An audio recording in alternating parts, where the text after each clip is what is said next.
Hello Blizzard fans! This is Falcon Paladin coming to you with yet another daily Blizzard upload. This is the game between Thunderbow and Andros on Dash and Terminal, the latter edition. I'm going to assume that Andros is a reference to Star Fox 64, and until I'm proved otherwise, I'll continue to think that. This is a Protoss versus random, and the random player got Terran. Hey, that's pretty good, PvT. Alright, gonna bring that up, and start the replay. In the top right of Dash and Terminal, the latter edition, we have the red Terran player, Thunderbow. And on the right side of Dash and Terminal, the latter edition, we have the blue Protoss player, Andros. Andros is like this crazy giant-headed monkey thing. I don't know, I'm trying to remember exactly what he looked like in Star Fox. I was probably like 11 or 12 when that came out, and I played a bunch of it, but I don't think I was good enough to get to the end more than once. And I'm not sure I actually even beat the game, to be honest. That's very sad for me, but regardless, this is a PvT. I did some kind of practice casting of PvT games last night in Legacy of the Void. It was with a friend of mine and somebody else that I didn't know very well, but basically, a buddy of mine was Terran, and the other guy was Protoss, and he just kind of stomped the Terran player 4 or 5 times in a row. The Terran player wasn't quite sure how to deal with adept openings, wasn't quite sure how to deal with those effects on the map with disruptors, things like that. So we'll see if Thunderbow is a bit more ready for this stuff. Actually stealing gas! Whoa, I haven't seen this for a while. Probe gets right on in there, steals both of the assimilators, forcing Thunderbow to pull off how many? 7 SCVs to deal with this. Holy shamoly. 7 SCVs worth of workers, 8 now. Forcing a cancel on that one, cancel on that one. Okay, so Andros didn't actually want to steal that gas forever and ever. Just basically wanted to lose all that mining time for Thunderbow, which was kind of a brilliant idea, to be honest. I'm surprised we don't see that more often. Again, it's probably just a thing where professional players have recognized it's not as effective as you would think. But it looks like Andros used the time to take a base, to take a natural, which is pretty good decision making there. No gas at all, so this is not going to be an opener with those adepts. Surprisingly enough, what are these probes doing? There's nowhere to go home to, probes. Why are you long distance mining from this patch? I don't understand. This guy's not working either. Andros, okay. Andros is making fairly good use of his probes at this point, patrolling back and forth, making sure no crazy amount of Marines comes on out, but actually we're going to go for 2 barracks. This could be a bunch of Marines, to be honest. No orbital command yet. That is mostly surprising. Engineering bay popping on up. We might be worried about those oracles. If I was a Terran player, I would be worried about those oracles. So, might actually throw up a missile turret here somewhere eventually. Double gas being taken. Like I said, though, this needs to be an orbital command fairly immediately, but that's okay. The super long distance mine does continue for Andros and a cannon. So we're walled off here, I think. I'm pretty sure nothing can get through this area over here. You know what? The more I look at this, the less I'm convinced you cannot get through there. Let's see. That looks like a huge amount of space. Less space, but like maybe a worker? No problem? I don't know. Either way, these guys are no longer long distance mining. They are now appropriately mining at their base. It's going to be 2 base Protoss versus 1 base Terran. That can be pretty darn bad news for the Terran player. Let's see what he does. Ooh, quick sneeze there. Apologize for that. Yep, missile turret was built to deal with these oracles. Oracle could probably sit right here and take off these workers without getting in range of that missile turret. I'm fairly certain, but I don't think that's exactly what Andros has in mind, considering how late he took his gas. Pylon going up over there just to make sure nothing crazy happens on that side of the map. Nothing gets dropped. Nothing hides over there for the Terran player. And just scouting around again. Is there anything going on? Why are we patrolling here? Andros, you're doing some crazy stuff I don't fully understand, but I believe in you, man. You have 2 bases. You're doing very well for yourself. Factory, barracks, going to be a pretty heavy bio play. Maybe some widow mines worked in there. Maybe a couple tanks. Tanks do pretty well against Protoss, especially against Stalkers. And I don't see any sign. Oh, actually, there is going to be a robo facility, possibly for Immortals, as well as a Twilight Council, because still getting both of the tech choices at this point is Andros.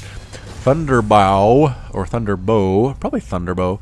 Now getting that command center. Actually, the positioning of the command center tells me he's probably going to go ahead and take that at the gold, which, pretty smart idea. Again, the gold on this base is pretty exposed. If you look at the distance between this and the gold base at the other side, it's not that far. It's pretty much a straight shot. So, pretty scary stuff. That probe ends up dead at the hands of the Marines. The Marines are mad. They're like, you stole our gas. How dare you? And what are we doing? We are cannoning up. Andros is so worried about this Marine attack. He just immediately threw down 8 cannons. Okay. 3 cannons? 3 total cannons. Okay. Yes, 3 total cannons in addition to the 1 to make it 4 concussive shells being researched by the Terran player. Some Marauders at the same time. And what is this kind of do? Finally, this is an orbital command. This command center needs to go somewhere immediately. And there we go. Immortals being researched. Twilight Council not doing much of anything at this point. That is okay. This is a little bit unsaturated. Probably more workers. There are more workers being made. So Andros is doing okay for himself at this point. There is a pylon here just to make sure nobody sneaks around the backside. Very, very smart. Aware of this map is Andros. But meanwhile, both players just kind of macroing up. Nothing too crazy going on at this point. And both players, again, playing pretty darn defensively. Again, it's a lot of Marines and Marauders. Actually going to fly over the command center, way over to the natural, instead of being risky and taking the gold. I'd feel a little bit better about taking the gold if I was Terran. I probably feel a little bit behind at this point, but he hasn't really scouted, so he doesn't know. Look at this. Yep, has not left the safe confines of the second base whatsoever. Andros has at least come up and seen what's going on with the barracks, the number of barracks that are being produced by our Terran player Thunderbow. So, whatever. Here we are researching Blink. Okay, so Blink and Immortals are pretty good composition against Terran players. I still think he needs Storm against Bio. Or possibly Colossus, but nobody really goes Colossus anymore, especially because they just recently got nerfed, or I guess a long time ago got nerfed in Legacy of the Void, and haven't really seen them at all in any matchup, to be entirely honest. Siege tanks being researched. Here we go, or built, rather. Siege tanks on the way from the factory. Excellent choice again. And another factory, so double factory with an armory. We want upgrades for those guys, or we want Thors. Gonna have to see what happens there. Warp Prism. We might see White Rose Special Tactics on the way. A little immortal drop at the back here could be interesting. Again, there are missile turrets, though. Warp Prisms are not the most sturdy flying machines around. Not chrono boosting this out. What are chrono boosts being used on is the question. The energy is not maxed on these Nexuses, so being used on something. Where is it? There we go. Wait. Yes, actually being used on the Robo facility. And here goes the Warp Prism. We're going to follow this guy for a minute because really not much else is going on. Yep, loading up those Immortals and hanging out inside the main base because it's a cool place to be, watching the Warp Prism or the Warp Gates turn into Warp Gates. It's probably pretty cool to see in person, right? It's a really huge building and all of a sudden it just opens up like a mouth and this crazy like black hole shows up in the middle and you're like, what? That was amazing. But like I said, Warp Prism, this is a cool place to be, but the show's over now. Thank you. It is time to get on out and get to dropping. Here we go. So I think what we might do is drop Immortals and maybe warp in some Adepts on top of it. He is getting the shield upgrade for the Adepts, so that could be useful. Yes, a Thor in production as well for Thunderbow. Thunderbow getting the vehicle weapons level 1 on the way, as well as an SCV. So both players floating some money. It's not too bad. Andros has 47 to 30 workers, though. And going to try to land just out of the range of these missile turrets. Ugh! Gets out of there, and the Immortals are going to do the work here. Sniping down workers now, not really worrying about that missile turret. Workers are dying left and right. No, wait! What are you doing? Try to get a surround? Yes, try to get a surround, unfortunately, on these Immortals. They are all going to die. There's the ranged pickup we have seen in Legacy of the Void, and that's it. Just backs on out, doesn't lose anything whatsoever. Pretty good stuff. 5 workers died. I'm not sure if one of those died earlier, but it was at least 4 that died on this mineral line, and Thunderbow only has 26 now, so 26 to 47, almost doubling the work production of the Terran player is Andros, taking a 3rd base now. Andros doing super well again. Thunderbow does have the 2nd base, using mules fairly well. 100 energy there, and 55 there, replacing the missile turret. Doesn't want that to happen again. That drop was a very uncomfortable position to be in. More Immortals being produced, though, for Andros, and getting +1 ground weapons. A little bit late for that, but that's okay. Getting them late is better than getting them never. Infantry armor and plate armor for ship plate and vehicles on the way for Thunderbow. More and more Thors being produced. I don't know how Thors do, honestly, against Protoss. Let's see. So they do 33 damage, 2 attacks, like basically 60 damage. That is going to be negated quite a bit by Immortals. Actually, do they have the Hardened Shield thing anymore? I don't think they do. Yeah, so Barrier absorbs up to 200 damage, but you have to manually hit it. It doesn't have the Hardened Shield ability anymore, so less tanky than they used to. It used to be any damage greater than 10 was reduced to 10. On the Immortals, I think I'm right on that. That sounds right. I'm not entirely sure, though, but again, let me know in the comments if I'm not. But here we come. Heading out with 2 Immortals, a bunch of Stalkers, and a Mothership Core, as well as some Sentries here mixed in just for good measure. And the answer is going to be like a weird marine mech composition here from Thunderbow. He has Hellbats in here, he's got Thors, he has tanks, and a bunch of marines. So, I don't know. I like it. It's probably going to be fairly effective, but here we come. Going to push up Andros, 119 to 86 supply, feeling very confident at this point. That drop did some damage. Checking for a third base. There's not one. Going to be very happy about that because there's a third base back home for Andros. Going to push right on in here, and here we go. Woo! Thors almost get that Warp Prism, but man, backing out immediately. Tanks doing a lot of work here. Hellbats pushing on in. Getting melted though. Thors in the back, destroying what they can. All the sentries are dead. The Stalkers just standing in and fighting. Barrier is being used here by the Immortals, and yeah, actually doing fairly well. I think that's more of a distraction than anything. The Thors trying to do what they can to take down these Immortals in range of these tanks. 2 kills there, 1 kill there, trying to drop on top of the tanks to kill them, and nope, that didn't work very well whatsoever. Both the Immortals die simultaneously, synchronized deaths there. And 11 workers have died, down to 20 SCVs now for Thunderbow. Not really replacing them either. Like losing the workers and then just saying like, oh well, too bad. I'll make a couple of them. I lied. They make a whole bunch of them. So Thunderbow held that pretty darn well. I think the tanks probably did most of the work in that situation. The Marines did okay as well. Reinforcing units though, bringing in some Zealots to deal with this. I think Adepts might be a little better. They're a little bit more tanky than Zealots, especially if you don't have Zealot legs. But here we come. Getting right on top of these Marines are the Zealots. The splash damage actually doing a lot of damage to the Marines as well, and 4 of the Zealots survive, taking down 1 siege tank, and inside the minimum range of the other siege tank takes out a second siege tank before it gets evaporated by the Thor. So, okay, that actually, not babysitting your siege tanks can cause you a lot of problems, Darren players. Let's keep that in mind. Now, what are we doing back here? Warping in more units? No, we are not. The Zealots do have, what, +1/+1. Couple more Immortals coming in. I think Andros was happy with the way that turned out. Oh, double Stargate now with Void Ray. All right, so Void Ray attacks from our friend Andros and our friend Thunderbow. I don't know. I don't think...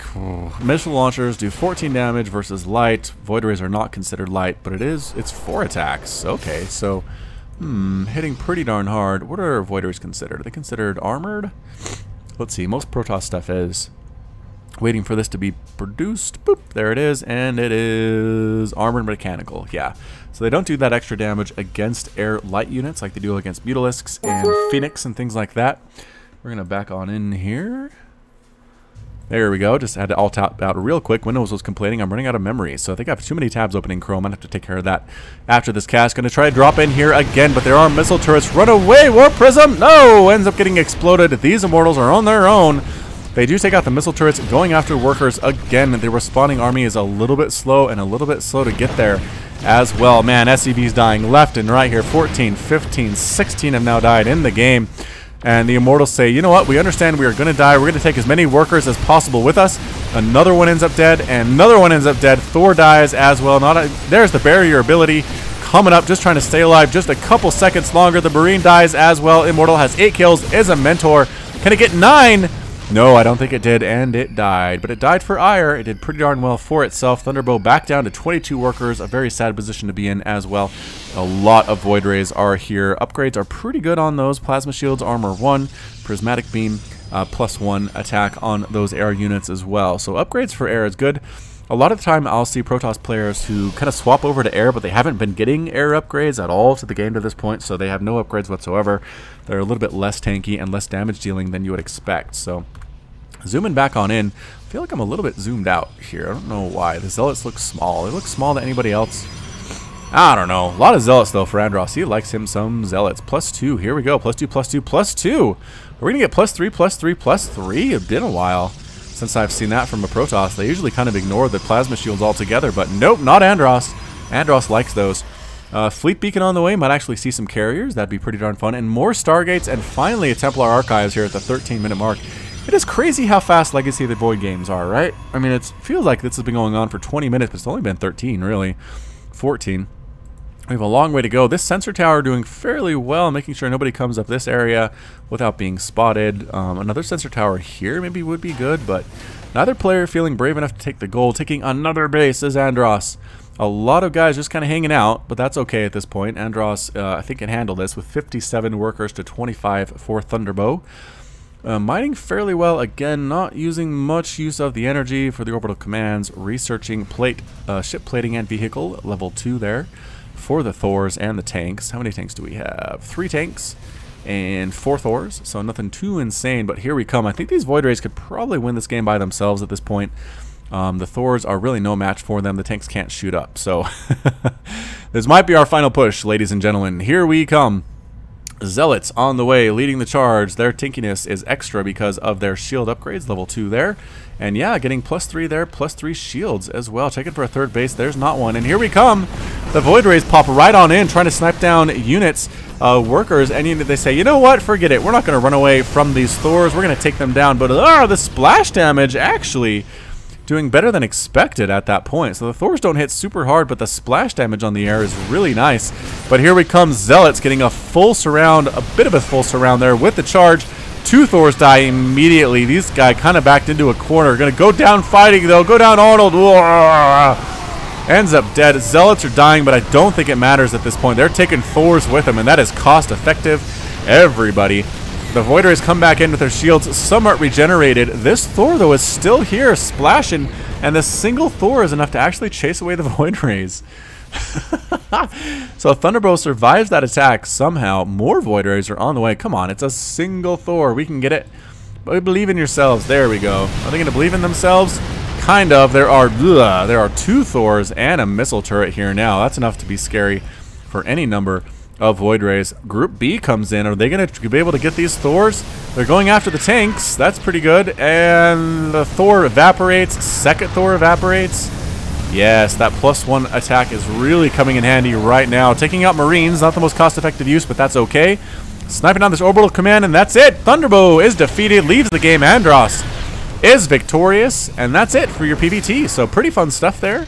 This has been Falcon Paladin with yet another daily Blizzard upload. Thank you so much for watching. If you like what you heard today, hit that like button, hit that subscribe. You can also catch me on Twitch, Twitter, and Facebook, all /Falcon Paladin. And until next time, as always, you take care of yourself.